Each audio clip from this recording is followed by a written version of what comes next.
হে আল্লাহ, একমাত্র আপনার কাছে আমি আমার দুর্বলতার কথা জানাচ্ছি এবং একমাত্র আপনার কাছে আমি আমার অভাবের কথা জানাচ্ছি এবং মানুষের নিকট আমার অসম্মানের কথা একমাত্র আপনাকেই বলছি।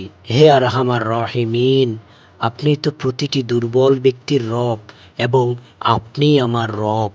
আপনি কার কাছে আমাকে ছেড়ে দিলেন? এমন অচেনা মানুষদের কাছে যারা আমার ক্ষতি করতে চায়, নাকি এমন শত্রুর কাছে যাকে আপনি আমার চেয়ে অধিক শক্তি দিয়েছেন?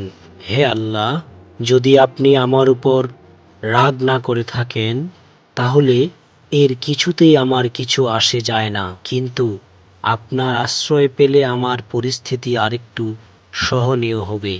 হে আল্লাহ, আমি আপনার চেহারার নূরের কাছে আশ্রয় চাই, যা সব অন্ধকারকে উজ্জ্বল করে দিয়েছে, যা দুনিয়া এবং আখিরাতের সব বিষয়ের সংশোধক।